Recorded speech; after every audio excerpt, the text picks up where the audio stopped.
कल्पना कीजिए कि कोई एक बहुत बड़ी एक ऐसी ऐतिहासिक लाइब्रेरी में खड़ा है जहाँ चारों तरफ बस किताबें ही किताबें हैं, जमीन से लेकर छत तक। हाँ, और हर विषय पर। बिल्कुल, प्राकृतिक विज्ञान हो, इतिहास, कला, अर्थशास्त्र, मतलब इंसानी सभ्यता ने आज तक जो कुछ भी सोचा है वो सब उन अलमारियों में रखा है। हम अक्सर उस भरी हुई जगह को देखकर बहुत हैरान होते हैं, लेकिन क्या कभी इस बात पर ध्यान जाता है कि उस लाइब्रेरी में जो सबसे महत्वपूर्ण अलमारियां हैं वो दरअसल वो हैं जो अभी पूरी तरह से खाली हैं। ये बहुत ही दिलचस्प नजरिया है देखने का, है ना? हाँ, क्योंकि वो जो खाली अलमारियां हैं ना, वो दरअसल उस अज्ञात का प्रतिनिधित्व करती हैं जिसे अभी तक खोजा नहीं गया है। वो उन विषयों का इंतजार कर रही हैं जिनका अभी तक जन्म भी नहीं हुआ है। और सच कहूं तो ज्ञान की असली खूबसूरती उसी खाली जगह में बसती है। यही हमारी आज की इस गहन चर्चा का मुख्य मुद्दा है। आज हम अपने स्रोतों के आधार पर, जिसे हम यूनिवर्स ऑफ नॉलेज या ज्ञान जगत कहते हैं, उसके एक बेहद रोमांचक सफर पर निकलने वाले हैं। बिल्कुल। हमारा मिशन ये समझना है कि कैसे इंसान के दिमाग में उठने वाला एक मामूली सा सवाल, एक छोटी सी जिज्ञासा आगे चलकर एक विशाल और सुव्यवस्थित विषय यानी सब्जेक्ट में बदल जाती है। और इस सफर में हम सिर्फ ये नहीं देखेंगे कि ज्ञान क्या है, बल्कि हम इसकी पूरी कार्य प्रणाली समझेंगे। हम ये गहराई से जांचेंगे कि ज्ञान का ये जो ब्रह्मांड है ये कैसे फैलता है। सही कहा। विचारक इसे कैसे वर्गीकृत करते हैं और कैसे पुस्तकालय विज्ञान इस असीमित विस्तार को एक ढांचे में बांधने का काम करता है। ये असल में मानवीय चेतना के विकास की ही कहानी है। तो ठीक है, इसको खोल कर समझते हैं, क्योंकि ज्ञान को व्यवस्थित करने से पहले ये समझना बहुत जरूरी है कि इस पूरी प्रक्रिया की शुरुआत आखिर होती कहाँ से है। हाँ, शुरुआत तो किसी छोटी चीज से ही होगी। हमारे स्रोत इस सफर का एक बहुत ही स्पष्ट और तार्किक क्रम बताते हैं। सब कुछ शुरू होता है जिज्ञासा से, जो धीरे धीरे विचार में बदलती है। राइट। फिर वो विचार एक ज्ञान का रूप लेता है। उस ज्ञान को सुव्यवस्था यानी एक सिस्टम में ढाला जाता है और तब जाकर वो एक विषय बनता है। यहाँ जो बात सबसे आकर्षक है वो ये है कि इस पूरी प्रक्रिया के केंद्र में मानव की चेतना और बुद्धि है। मतलब जानवरों से अलग। हाँ, जानवर भी तो सीखते हैं ना। एक हिरन को पता होता है कि कौन सा पौधा जहरीला है, ये उसका ज्ञान है। लेकिन इंसान उस ज्ञान को वहीं नहीं छोड़ता, वो उस पे और काम करता है। बिल्कुल, वो उसका विश्लेषण करता है और उसे आगे की पीढ़ियों तक पहुंचाने के लिए एक व्यवस्था बनाता है। असल में ये जो हम विषय या सब्जेक्ट कहते हैं वो ज्ञान का वो हिस्सा है जो पूरी तरह से व्यवस्थित और संगठित हो चुका है। अगर मैं इसको थोड़ा और आम जिंदगी के उदाहरण से समझाऊं तो मान लेते हैं कि कोई एक घने जंगल में चल रहा है और उसे एक अजीब सा जंगली पौधा दिखता है। अच्छा। अब वो पौधा क्या है ये जानने की इच्छा ही उसकी जिज्ञासा है। फिर उसके मन में एक विचार आता है कि शायद इसके फल खाए जा सकते हैं। सही है। जब वो उसे खाकर देखता है और उसे कोई नुकसान नहीं होता तो ये उसका ज्ञान बन जाता है कि ये फल सुरक्षित है। हाँ, लेकिन सफर यहाँ खत्म नहीं होता ना। ज्ञान मिल जाने के बाद वो इंसान उस पौधे के बीज लेकर आता है, वो मिट्टी की जांच करता है, मौसम का हिसाब लगाता है। एग्जैक्टली। मौसम के हिसाब से उसे बोने का समय तय करता है और उसे क्यारियों में एक व्यवस्थित ढंग से उगाता है। ये जो पूरी प्रक्रिया उसने अपनाई यही सुव्यवस्था है। और तब वो एक विषय बनता है। हाँ, जब वो इसके नियम बना लेता है तब वो खेती का ज्ञान सिर्फ एक जानकारी नहीं रहता, वो कृषि विज्ञान नाम का एक पूरा विषय बन जाता है। क्या बात है। और मुझे लगता है ये बात उन छात्रों पर भी पूरी तरह लागू होती है जो अपनी पढ़ाई या रिसर्च को ऑर्गेनाइज करने की कोशिश कर रहे हैं। बिल्कुल लागू होती है। कैसे? जब कोई स्टूडेंट किसी एग्जाम के लिए पढ़ता है तो सिर्फ जानकारी इकट्ठा करना काफी नहीं होता। जब तक वो उन बिखरे हुए नोट्स को, उन कच्चे विचारों को एक तार्किक ढांचे में सुव्यवस्थित नहीं करता, हाँ, सिस्टम में नहीं डालता, राइट, तब तक वो उस पर अपनी पकड़ नहीं बना सकता। सुव्यवस्था ही कच्चे डेटा को असली समझ में बदलती है, विचारों को एक ठोस विषय में बदलता है।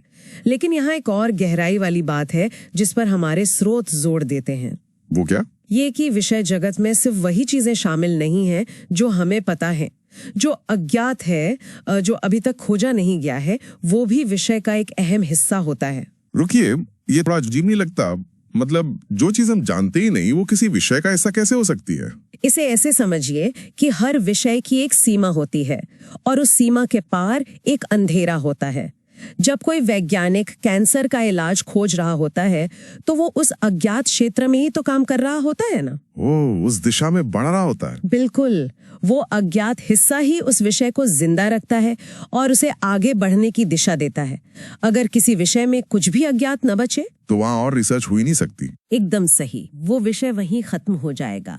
इसलिए अज्ञात ज्ञात ज्ञान जितना ही महत्वपूर्ण है। ये तो बहुत ही अद्भुत विचार है। तो अब हमारे पास व्यवस्थित विषय आ गए हैं, मतलब हमारी खेती की अलग अलग क्यारियां तैयार हो गई हैं। लेकिन इंसानी ज्ञान अब एक छोटी सी क्यारी नहीं रहा, वो एक अनंत जंगल बन चुका है। हाँ, बहुत विशाल। अगर कोई रिसर्चर इस जंगल में प्रवेश करता है तो उसे सीमाएं चाहिए। इतिहास में हमने ये कैसे तय किया कि कौन सा विषय कहाँ रखा जाएगा? मतलब इस विशाल महासागर को हमने समूह में कैसे बांटा? यहीं पर ज्ञान की त्रिमूर्ति यानी ट्रिनिटी ऑफ नॉलेज की अवधारणा सामने आती है। विचारों को वर्गीकृत करने का सबसे बुनियादी तरीका ये देखना है कि इंसान किस दिशा में देख रहा है, उसका ध्यान कहाँ केंद्रित है। अच्छा।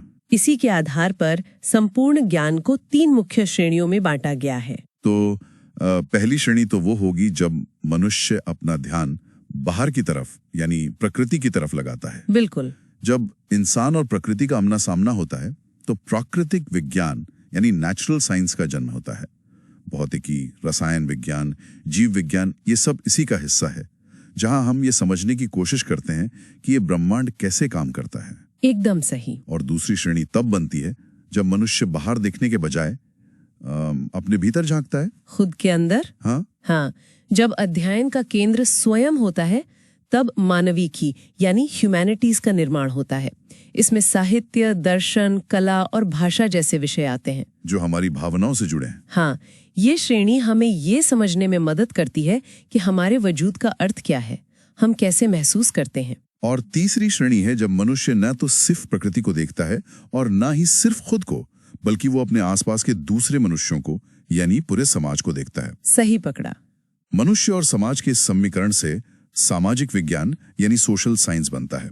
राजनीति, अर्थशास्त्र, समाजशास्त्र, ये सब हमें बताते हैं कि हम एक समूह के रूप में कैसे काम करते हैं। लेकिन एक बात यहाँ ध्यान रखने वाली है, इन 3 श्रेणियों को अलग अलग डिब्बों की तरह नहीं देखना चाहिए। ऐसा क्यों?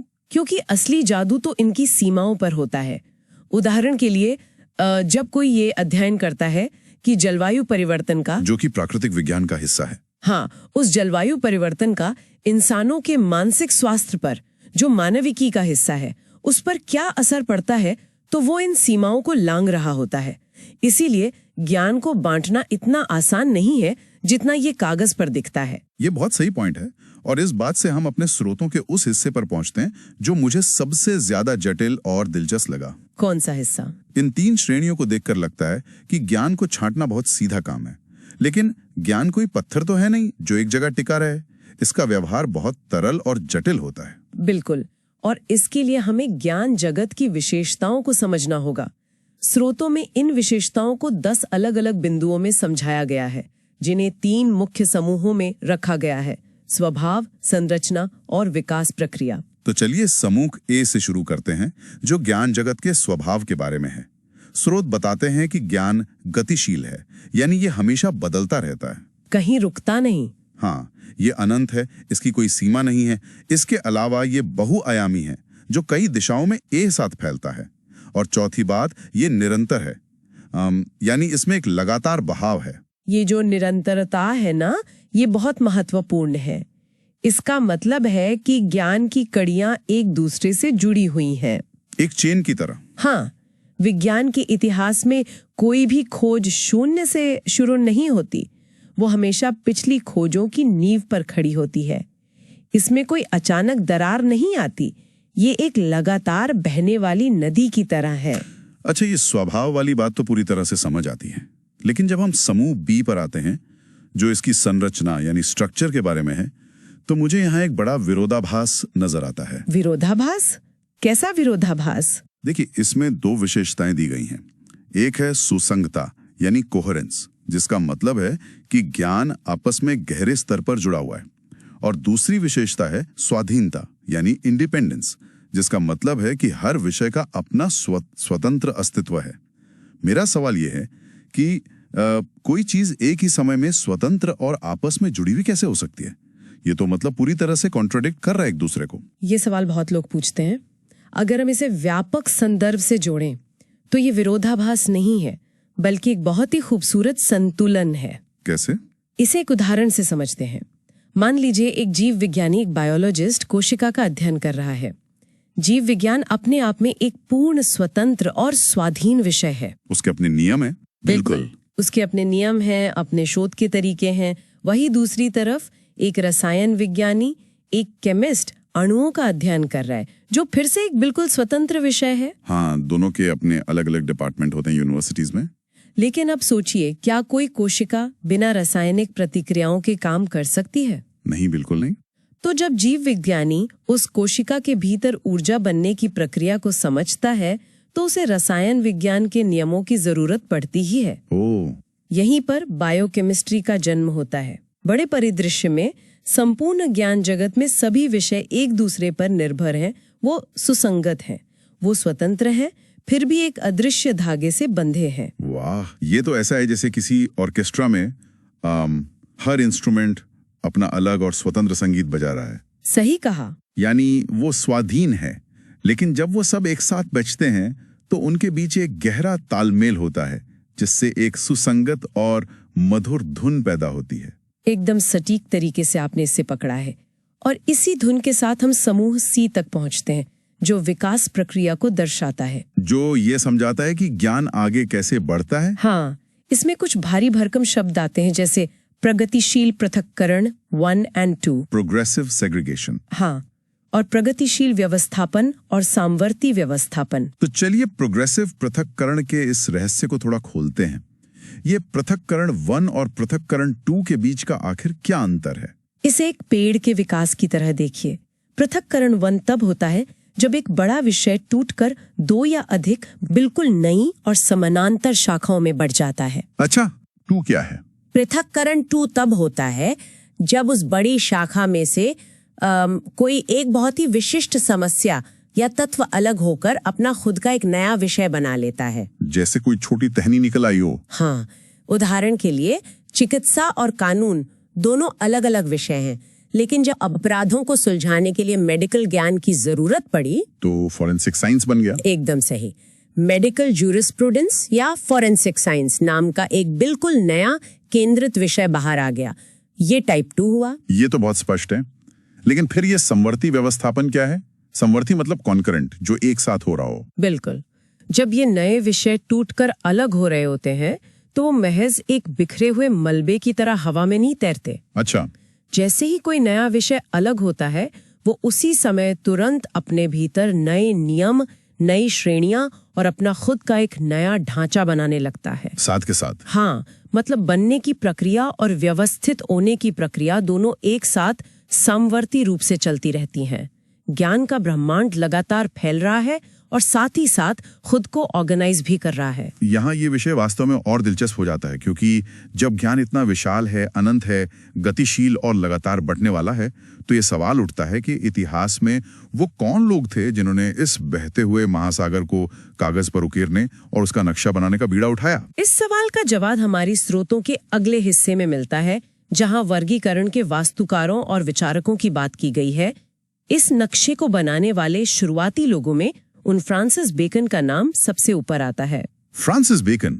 उनका वो मशहूर वाक्य तो सबने सुना होगा, ज्ञान ही शक्ति है, यानी नॉलेज इज पावर। हाँ। लेकिन मुझे ये नहीं पता था कि वर्गीकरण के क्षेत्र में उनका इतना गहरा प्रभाव है। स्रोतों के अनुसार बेकन ही वो पहले व्यक्ति थे जिन्होंने ज्ञान को बांटने के लिए श्रेणी यानी कैटेगरी शब्द का इस्तेमाल किया था। सही कहा। उन्होंने मानव ज्ञान के 3 बुनियादी स्रोत बताए और उनका ये नजरिया बहुत ही दार्शनिक और काव्यात्मक लगता है। बेकन का नजरिया वास्तव में बहुत गहरा था। उन्होंने कहा कि इंसान के पास ज्ञान हासिल करने के 3 मुख्य तरीके हैं। कौन से 3? पहला है हमारी स्मृति यानी मेमोरी। जो कुछ भी हम याद रखते हैं जो बीत चुका है, वो इतिहास का निर्माण करता है। अच्छा, ये पहला हुआ। दूसरा स्रोत है हमारी कल्पना यानी इमेजिनेशन, जिससे कविता, साहित्य और कला का जन्म होता है। खूबसूरत। और तीसरा स्रोत है हमारा तर्क या विवेक यानी रीजन, जिससे विज्ञान और दर्शन बनते हैं। ये वर्गीकरण अपने आप में कितना सुंदर है ना। बेकन के अलावा एरिस्टोटल का भी जिक्र है इसमें, जिन्होंने ज्ञान को मुख्य रूप से 3 भागों कविता, इतिहास और कानून में बांटा था। और इसके बहुत बाद में एक और प्रमुख विचारक नीलम मेघन आए। उन्होंने क्या किया? उन्होंने इस पूरी व्यवस्था को एक सिस्टम के रूप में देखने की वकालत की। इन सब दार्शनिकों ने एक जमीन तैयार की, लेकिन अगर बेकन दार्शनिक थे तो हमारे स्रोत बताते हैं कि डॉक्टर S.R. रंगनाथन वो वास्तुकार थे जिन्होंने वास्तव में इस शहर का निर्माण किया। भारतीय संदर्भ में और आधुनिक पुस्तकालय विज्ञान में डॉक्टर रंगनाथन का योगदान उस नींव की तरह है जिस पर आज की पूरी व्यवस्था खड़ी है। हाँ, क्योंकि बेकन का दृष्टिकोण जहां विचारों और दर्शन तक सीमित था, वही रंगनाथन का दृष्टिकोण बेहद व्यवहारिक और इंस्टीट्यूशनल था। उन्होंने ही सबसे पहले विषय जगत, यूनिवर्स ऑफ सब्जेक्ट शब्द को एक टेक्निकल अर्थ में गढ़ा था। उनका सबसे क्रांतिकारी विचार ब्रेन चेम्बर की अवधारणा थी। उन्होंने ये गहराई से समझा कि लाइब्रेरी में किताबों को अरेंज करना सिर्फ कागज के पन्नों को अलग अलग करना नहीं है। तो क्या है? ये असल में मानव मस्तिष्क के काम करने के तरीके की नकल करना है। ये बहुत ही बड़ा विचार है। क्या आप इसे थोड़ा और स्पष्ट कर सकती हैं? देखिए, हमारा दिमाग सूचनाओं को कैसे याद रखता है? वो चीजों को समय, स्थान या ऊर्जा के आधार पर जोड़ता है। राइट। रंगनाथन का मानना था कि इंसान का दिमाग विचारों को ग्रहण करने, उन्हें छांटने और उन्हें विषयों में बदलने की जो इंटरनल सिस्टम इस्तेमाल करता है, वही सिस्टम किताबों और ज्ञान के वर्गीकरण में दिखनी चाहिए। उन्होंने ह्यूमन साइकोलॉजी और न्यूरोसाइंस को लाइब्रेरी साइंस के साथ जोड़ दिया। और सबसे बड़ी बात यह है कि उन्होंने सिर्फ थ्योरी नहीं बनाई, बल्कि उन्हें जमीन पर उतारा। बिल्कुल उतारा। 1948 में जब भारत को आजाद हुए मुश्किल से 1 साल हुआ था, देश के सामने हजारों चुनौतियां थी। उस दौर में रंगनाथन दिल्ली यूनिवर्सिटी में भारत का पहला लाइब्रेरी साइंस डिपार्टमेंट खोल रहे थे। ये बहुत बड़ी बात थी उस समय। और उसी साल उन्होंने मास्टर्स डिग्री के कोर्स में structure of universe of knowledge नाम का एक पूरा पेपर शुरू किया। सोचिए, एक नया राष्ट्र बन रहा था और कोई इंसान आने वाली पीढ़ियों के लिए उस राष्ट्र की बौद्धिक पूंजी को व्यवस्थित करने का ढांचा तैयार कर रहा था। ये उनके विजनरी होने का सबसे बड़ा प्रमाण है। उन्होंने साबित किया कि ज्ञान को व्यवस्थित करना महज एक क्लर्क का काम नहीं है, बल्कि ये एक उच्च स्तर का विज्ञान है। तो इस सब का आखिर निष्कर्ष क्या है? हम फ्रांसिस बेकन से लेकर रंगनाथन तक की बात कर रहे हैं। इन सब के योगदान से हम अंततः उन लोगों तक पहुंचते हैं जो इस अनंत और गतिशील ज्ञान जगत के असली मैनेजर्स हैं, हमारे लाइब्रेरियंस। हाँ, हमारे श्रोतों के अंतिम हिस्से में एक बहुत ही अहम तुलना की गई है, एक शिक्षक और एक लाइब्रेरियन के बीच का अंतर। देखिए, समाज आमतौर पर एक लाइब्रेरियन को कैसे दिखता है? बहुत से लोग सोचते हैं कि वो बस डेस्क के पीछे बैठ के किताबों पर मोहर लगाने और लोगों को शांत रहने के लिए कहने वाले लोग हैं। करने वाले। हाँ, वही। लेकिन जब आप ज्ञान के इस विशाल ब्रह्मांड को समझ लेते हैं, तब आपको लाइब्रेरियन की असली अहमियत समझ आती है। स्रोतों में ये बहुत स्पष्ट रूप से लिखा है कि एक शिक्षक केवल अपने विशिष्ट विषय का एक्सपर्ट होता है। एक मैथ्स का प्रोफेसर सिर्फ मैथ्स की गहराइयों को जानता है, हिस्ट्री का टीचर हिस्ट्री को। लेकिन एक लाइब्रेरियन वो संपूर्ण ज्ञान जगत का एक्सपर्ट होता है। इसीलिए उन्हें knower of the universe of knowledge कहा जाता है, यानी ज्ञान जगत का ज्ञाता। वो किसी एक विषय की गहराई में शायद ना जाएं, लेकिन उन्हें इस पूरे ब्रह्मांड का नक्शा पता होता है। अगर मैं अपनी एक और एनालॉजी का इस्तेमाल करूं, तो ये ऐसा है जैसे एक टीचर किसी एक खास पकवान को बनाने वाला एक बेहतरीन मास्टर शेफ है। वो उस डिश में एकदम परफेक्ट है। अच्छा। लेकिन एक लाइब्रेरियन वो पूरी दुनिया के फूड मार्केट का आर्किटेक्ट है।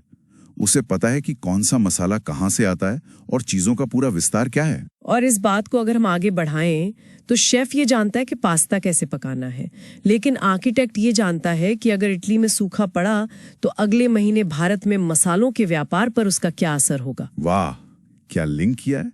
लाइब्रेरियन उन बड़े और व्यापक कनेक्शंस को देखता है जिन्हें अक्सर एक्सपर्ट मिस कर जाते हैं। उसे ये गहराई से पता होता है कि भौतिकी, दर्शन और अर्थशास्त्र आपस में कहाँ टकराते हैं। वो उन सभी कड़ियों को जोड़ता है। बिल्कुल, वो सूचनाओं के उस अनंत और निरंतर बहने वाले सागर का नेविगेटर है जिसके बारे में हमने शुरुआत में बात की थी। ये सचमुच ज्ञान को देखने का नजरिया बदल देता है।